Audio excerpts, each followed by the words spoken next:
প্রিয় শিক্ষার্থী, তোমাদের অনেক শুভেচ্ছা। আজকে আমরা হিসাব বিজ্ঞানের অষ্টম অধ্যায়ে নগদান বই নিয়ে আলোচনা করব।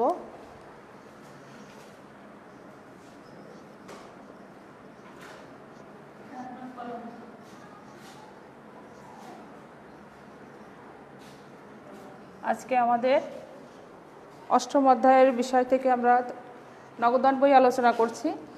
নগদান সম্পর্কে তোমরা আগেই জানো, নগদ টাকা যা ব্যবসা প্রতিষ্ঠানে চালিকা শক্তি হিসাবে কাজ করে। নগদ টাকা না থাকলে কিন্তু ব্যবসা প্রতিষ্ঠান চালানো যায় না, কারণ প্রতিনিয়ত ব্যবসা প্রতিষ্ঠানে যেসব খরচ হয় তার প্রত্যেকটা খরচ দেনা পাওনা, কেনা বেচা, পণ্য ক্রয় থেকে শুরু করে যাবতীয় যত কিছু পরিশোধের প্রয়োজন হয় সেক্ষেত্রে কিন্তু নগদ টাকারই প্রয়োজন হয়।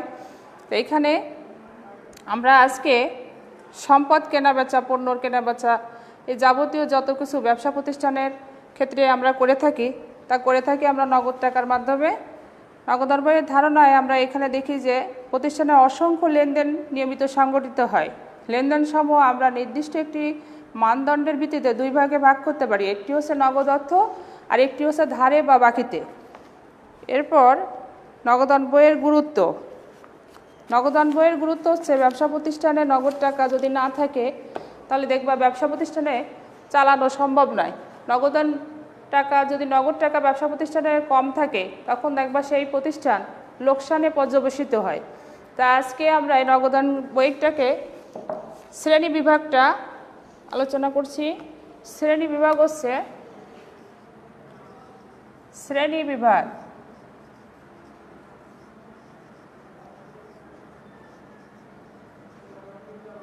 প্রথম হচ্ছে এক ঘরা নগদান বই। এক ঘরা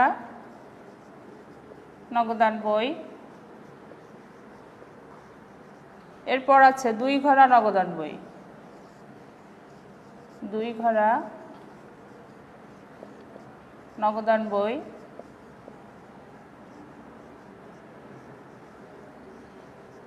এবং এরপর তৃতীয়টা হচ্ছে তিন ঘরা নগদান বই। তিন ঘরা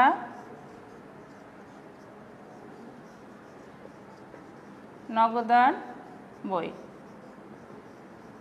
এখানে এক ঘরা যখন আমরা করি শুধুমাত্র প্রাপ্তি আর প্রদানটা লিখি, কিন্তু দুই ঘরা এবং তিন ঘরার ক্ষেত্রে কিন্তু আমরা সবসময় দুইটি করে টাকার ঘর, একটা নগদ টাকা এবং একটা ব্যাংক টাকা উল্লেখ করি।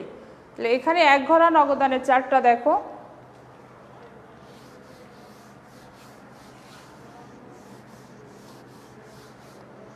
এক ঘরা নগদানের চার্টটা হচ্ছে এরকম।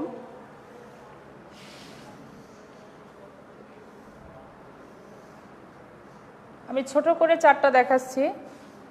তারিখ, প্রাপ্তি, ভাউচার নং, খতিয়ান পৃষ্ঠা,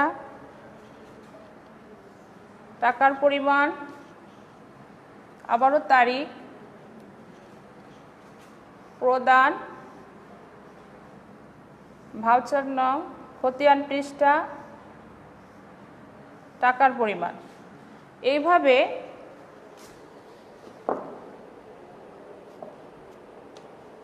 পরিমাণটাকে এইভাবে লিখে আমরা করতে পারি। এখানে তারিখ, প্রাপ্তি,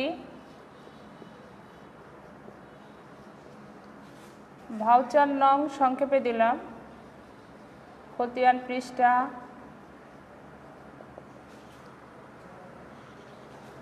পরিমাণ টাকা।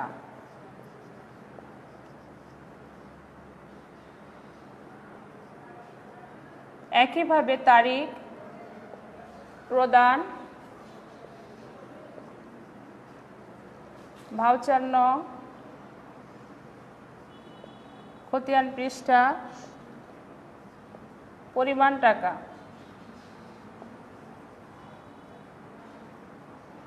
পরিমাণ টাকা। এখানে তোমাদের একটা বিষয় উল্লেখ করি, সেটা হচ্ছে প্রাপ্তি, মানে ব্যবসা প্রতিষ্ঠানের যাবতীয় প্রাপ্তিগুলো আমরা ডেবিট পাশটায় উল্লেখ করব এবং যাবতীয় প্রদানগুলো ক্রেডিট পাস সে উল্লেখ করব। এভাবে যখন আমরা এই সম্পূর্ণটা করতে পারবো, তখন দেখা যাচ্ছে কি ব্যবসা প্রতিষ্ঠানের উদ্বৃত্তটা আমরা পরিমাপ করতে পারবো যে টাকার পরিমাণটা কত। এরপর 2 ঘরা নগদান, এটা হচ্ছে 1 ঘরা নগদানের চার্ট দেখালাম।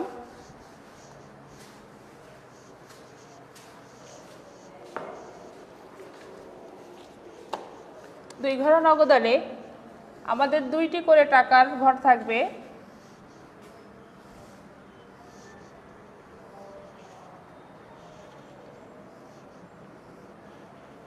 প্রথমে আমরা সেই একইভাবে তারিখ, বিবরণ দিতে পারো, খতিয়ান পৃষ্ঠা ভাউচার নঙের টাকার পরিমাণের ঘরে 2টি টাকার ঘর, তারিখ,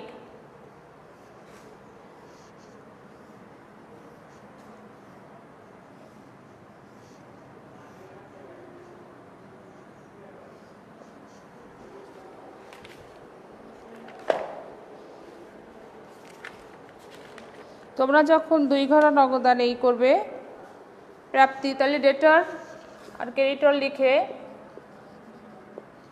ডেটর, ক্রেডিটর বা ক্রেডিট লিখলেও হবে। এখানে শুধু এখানে নগদ টাকা, নগদ এবং ব্যাংক, এই কথাটা শুধু আলাদা।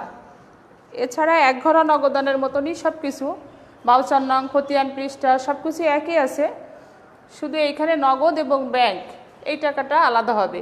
এটা আমাদের একটু ব্যতিক্রমী আছে, সেটা হচ্ছে কন্ট্রা এন্ট্রি, কন্ট্রা দাখিলা বা কন্ট্রা এন্ট্রি, কন্ট্রা দাখিলাও বলা যায়, কন্ট্রা দাখিলা। শিক্ষার্থীরা তোমরা মনোযোগ সহকারে এটা একটু খেয়াল করো। কন্ট্রা দাখিলা হলো যখন আমরা 1 তারিখের পরে, আমরা সাধারণত নগদ টাকার এই হিসাবটা, নগদান বইটা 1 মাসের যে হিসাবটা সেটা করি। তো এইখানে যখন আমরা কন্ট্রা দাখিলা করব, তখন কিন্তু ব্যাংকের 1 তারিখের পরে অন্য যে তারিখে ব্যাংকে জমা থাকবে, ব্যাংক জমা যদি থাকে, ব্যাংক জমা 20,000 টাকা, ব্যাংক জমা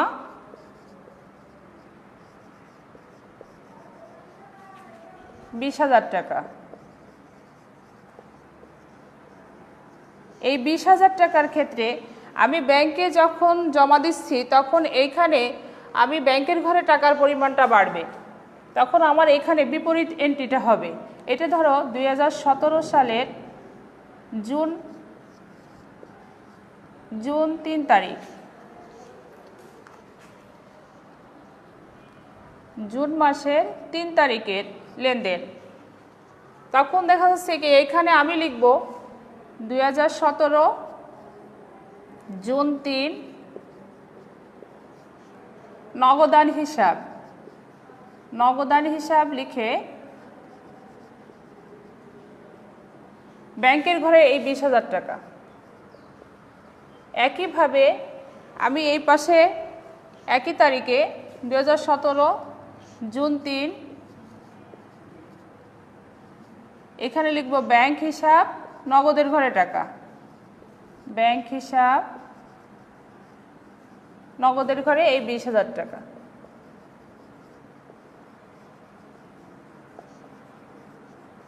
এইটাকে আমরা বলতেছি কন্ট্রা এন্ট্রি।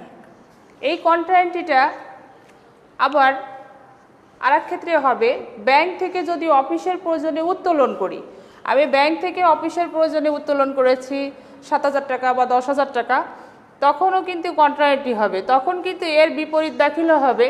এখানে যদি নগদান হিসাব লিখেছি, তখন সেই ক্ষেত্রে আমরা লিখব ব্যাংক হিসাব এবং ক্রেডিট পাশে লিখব নগদান হিসাব, কারণ নগদ টাকার পরিমাণ তখন কি হবে, এখানে ব্যাংক হিসাব লিখে নগদের ঘরে টাকা, কারণ নগদের পরিমাণ বেড়ে যাচ্ছে, আর এখানে ব্যাংক হিসাব লিখে নগদ, এখানে লিখলাম ব্যাংক হিসাব লিখে নগদের ঘরে, এখানে নগদান হিসাব লিখে ব্যাংকের ঘরে টাকা।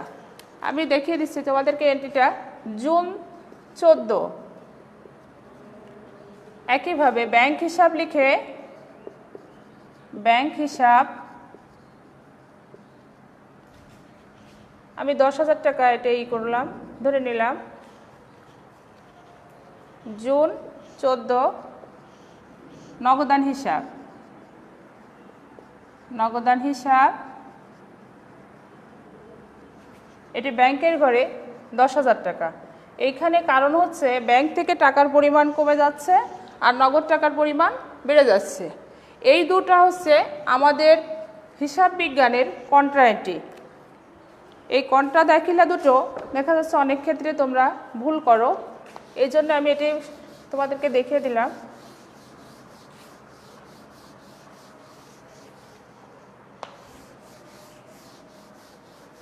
তিন ঘরা নগদানেও চার্ট একই, শুধু বাট্টার ঘরটা বেশি হবে। বাট্টার ঘরটা যদি তুমি ওর সাথে সংযুক্ত করো তাহলে 3 ঘরা নগদান হয়ে যাবে। তোমার ডেবিট পাশে একটা বাট্টার ঘর আসবে, ক্রেডিট পাশে একটা বাট্টার ঘর থাকবে। যে কথাটা আমি প্রথমে আর বলতে চাচ্ছিলাম, যেটা বলিনি, তোমাদের এই যে আছে balance BD, balance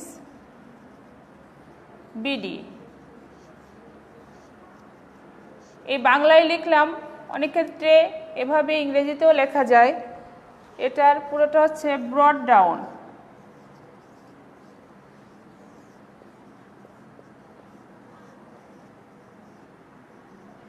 broad down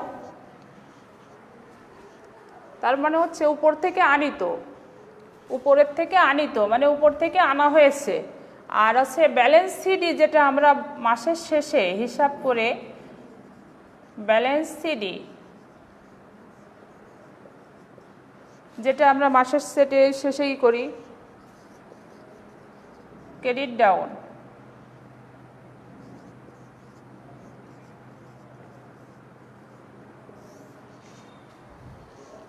balance CD এবং ব্যালেন্স বিডি। ব্যালেন্স বিডিটা আমরা বলি উপর থেকে আনিত, আর ব্যালেন্স সিডি মানে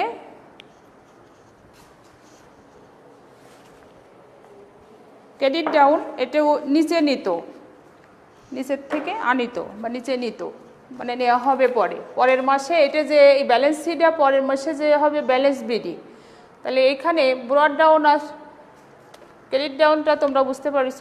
ব্যালেন্স বিডি হচ্ছে মাসের প্রথমে মানে প্রথম তারিখে আমরা যেটা নিয়ে ব্যবসা শুরু করি, অর্থাৎ প্রারম্ভিক মূলধন, নগদ টাকা এবং ব্যাংক জমা অতিরিক্ত হতে পারে, ব্যাংকে জমাও হতে পারে।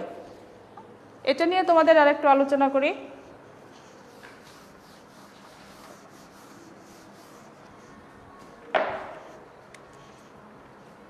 প্রথম তারিখে 2018 মার্চ 1 জনাব সুমন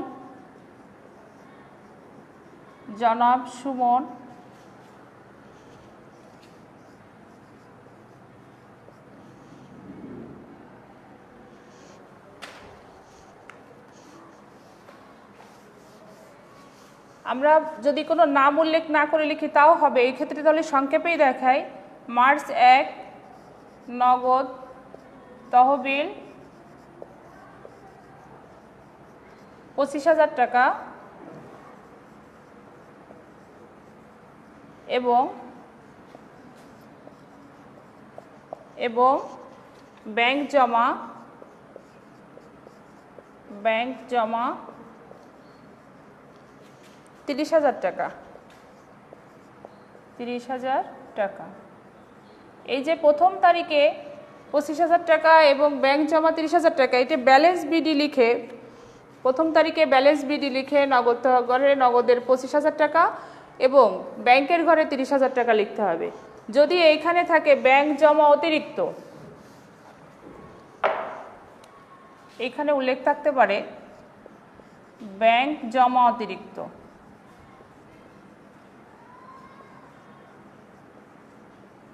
যদি এই কথাটা উল্লেখ থাকে তখন কিন্তু আমরা এই ব্যাংক জমা অতিরিক্ত ডেবিট পাশে লিখব না, লিখব ক্রেডিট পাশে।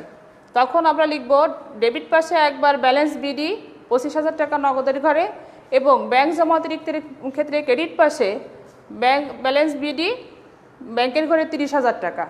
এই দুটো কিন্তু তোমরা খেয়াল রাখবে, কারণ ব্যাংকে জমা এবং ব্যাংক জমা অতিরিক্ত কথা দুইটি কিন্তু সম্পূর্ণ আলাদা, এ দুটো কথা কিন্তু এক না।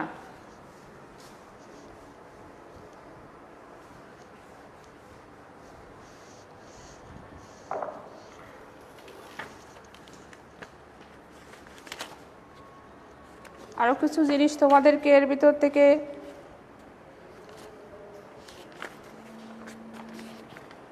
বলছি, সেটা হচ্ছে নগদ প্রাপ্তি ও নগদ প্রদান।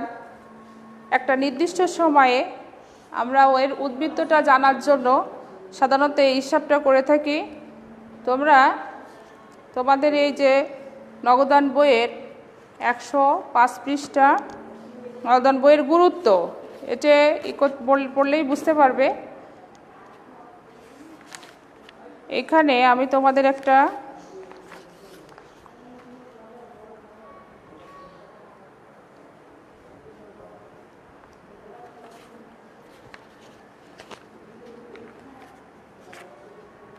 সৃজনশীল অঙ্ক একটু বলি, যে প্রথম তারিখে তোমাদেরকে সৃজনশীল প্রশ্নের ভিতরে হয়তো দেয়া থাকবে কোনো একটা এন্ট্রি যেটা নগদান বইয়ের অন্তর্ভুক্ত নয়, ধারে বা বাকিতে উল্লেখ করে দিতে পারে।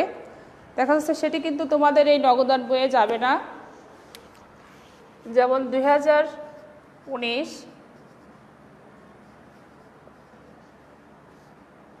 ফেব্রুয়ারি 7 তারিখ লেখা থাকলো রাকিবের নিকট থেকে ক্রয়। রাকিবের নিকট থেকে ক্রয়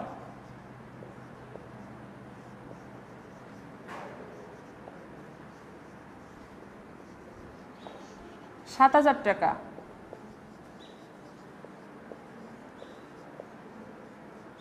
এক্ষেত্রে কিন্তু এই এন্ট্রিটা নগদান বইয়ে যাবে না, কারণ এটি কিসে আছে? রাকিবের নিকট থেকে ক্রয়, মানে বাকিতে।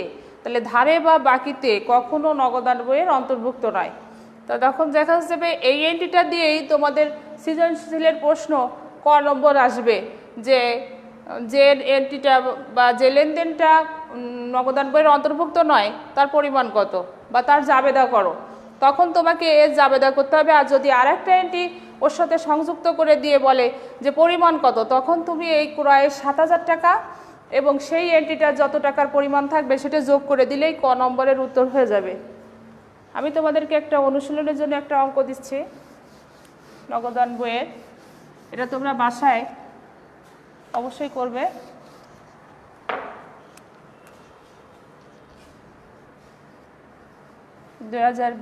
ইংরেজি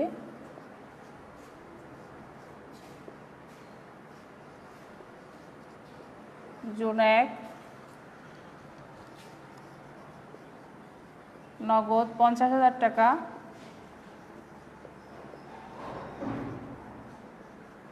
এবং ব্যাংক জমা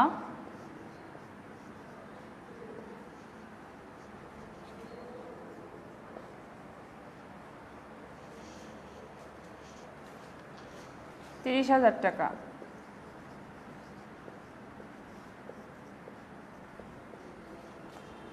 জুন 5 নয়নের নিকট থেকে নগদে ক্রয়।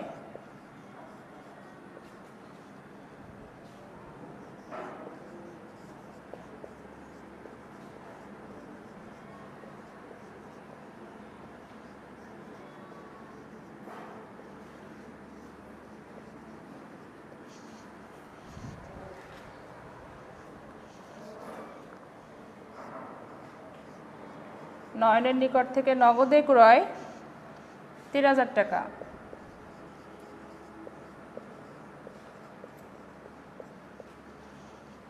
এরপরে জুন 15 ব্যাংকে জমা 5,000 টাকা।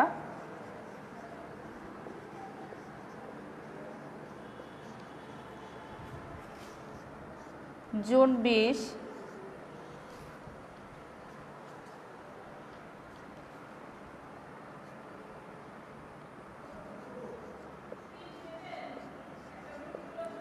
ব্যাংক থেকে অফিসের প্রয়োজনে 5,000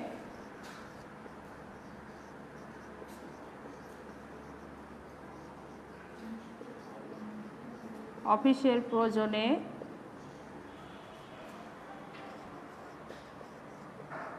উত্তোলন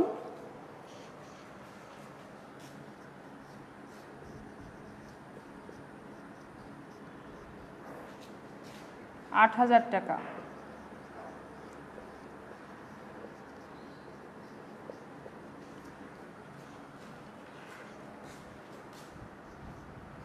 জুন 25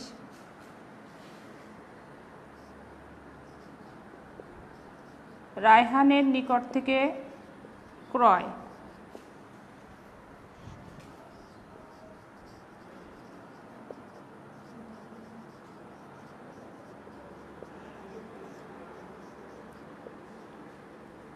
এটা লেখো ৳৭,০০০।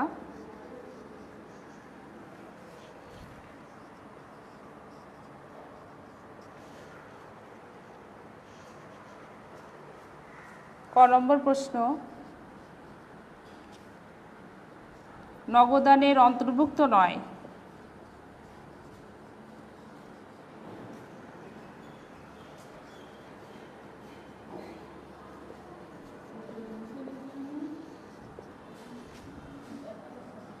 নগদানের অন্তর্ভুক্ত নয়, তার জাবেদা করো। জাবেদা।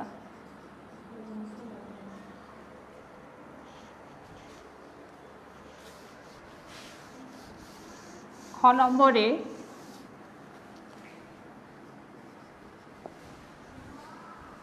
উপযুক্ত নগদান বই প্রস্তুত করো।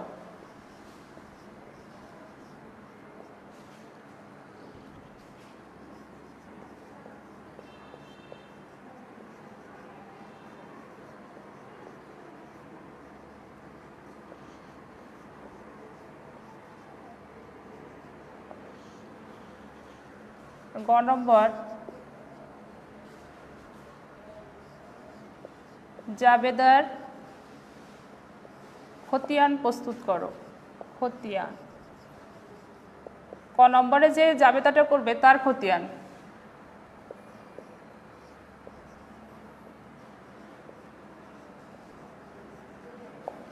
চলমান জের স্টকে এটা হবে। চলমান জের স্টকে টি স্টকটা তোমরা এটা করার প্রয়োজন নেই।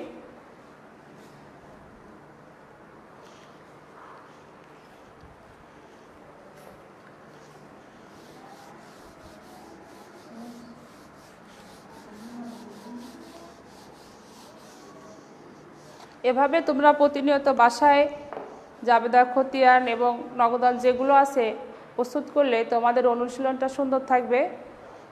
তাই আজ এ পর্যন্তই। আশা করি তোমরা বাসায় ভালো থাকবে। ধন্যবাদ সবাইকে।